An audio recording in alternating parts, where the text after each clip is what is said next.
مسلمان جو ہے نا جی، ایک تو مسلمان حاسد بڑا ہو گیا ہے. اصل میں جو مسلمان ہے نا جی، اس کے جینے کے طریقے اور ایک کافر کے جینے کے طریقوں میں فرق ہے. اب اگر مسلمان کافروں کی طرح جیے گا تو وہ کامیاب نہیں ہو سکتا. کافروں کو تو اجازت ہے ہم ان کی بد عملیوں کو نہ دیکھیں، ہم یہ دیکھیں وہ انہوں نے کلمہ ہی نہیں پڑھا. جب کلمہ ہی نہیں پڑھا تو اس سے بڑی بد عملی کیا ہے؟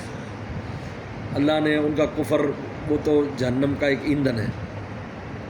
لیکن مسلمان جو کلمہ پڑھ لیتا ہے جب وہ کافروں والے کام کرتا ہے اس کی اجازت نہیں ہے. اس لیے قرآن نے کہا لعلہم یتضرعون، اللہ فرماتے ہیں میں اس لیے عذاب لاتا ہوں تاکہ یہ لوگ زاری کریں. اگر آپ زاری کریں گے یہ سب کچھ صحیح ہو جائے گا، لیکن زاری کرنے کو کوئی تیار نہیں. آپ اسی میں دیکھ لیں کہ جس وقت عذاب آیا ہوا ہے اس میں جو ویڈیوز آ رہی ہیں، ویڈیو بنانے کی زیادہ فکر ہے اور اگلے کے تعاون یا مدد کی کوئی فکر نہیں.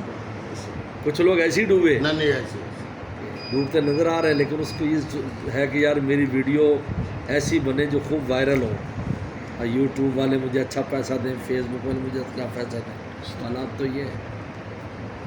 اس لیے ایمان والے جو ہیں وہ اگر کہیں کہ جی کافر بھی شراب پیتے ہیں، جی ہم نے پی لی تو کیا ہوا، بھائی ان سے تو کلمے کا سوال ہے، ان سے باقی چیزوں کا سوال ہی نہیں. آپ نے جب کلمہ پڑھ لیا تو آپ سے ہر ایک چھوٹے سے چھوٹا سوال بھی ہے، بڑے سے بڑا سوال بھی ہے. آپ سے یہ سوال بھی ہے نماز وقت پہ کیوں نہیں پڑھی، ان سے کوئی سوال نہیں. وہ تو بڑے مجرم ہیں، وہ تو باغی ہیں، ان کے لیے تو جہنم رکھ دی. آپ تو جنت کی کنجی لیے پھرتے ہو، جنت کی کنجی لیے پھرے گا تو اس کو تھوڑی گنجائش دیں گے پھر جو چاہ کرے. اس لیے عدم انصاف، مال حرام، بدکاری، قتل و غارت سب شامل ہے. آپ اٹھا لیں جن جن جگہوں پر ایسا ہو رہا ہے ان کی آپ دیکھیں گے. گاؤں دیہات والے ٹھیک ہے مسکین اس وقت ایسے حالات میں گزر رہے ہیں، لیکن دیکھیں گے دینی طور پر کوئی شعور نہیں رکھتے، ان کو کوئی پرواہ ہی نہیں. خان صاحبان ہیں بڑے دیندار ہیں، لیکن قتل و غارت سے باز نہیں آئیں گے. چھوٹی سی بات پر قتل کر دینا، دیندار قتل کر دینا.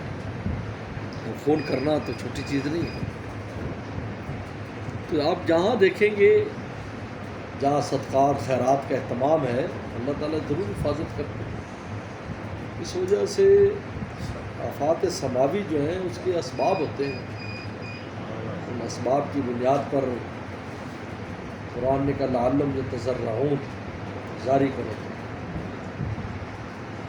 اس لیے تمام لوگوں کو شریعت مطہرہ کی اتباع ضروری ہے. گاؤں والے عشر نکالیں اپنی زمینوں میں سے، کہاں نکالتے انہیں پتہ بھی نہیں، عشر کا پتہ بھی نہیں. زکوٰۃ نہیں دیتے، صدقات نہیں کرتے. یہ چیزیں حدیث میں صدقہ ترد البلا، صدقہ بلا کو روک دیتا ہے، لیکن صدقے کا اہتمام نہیں.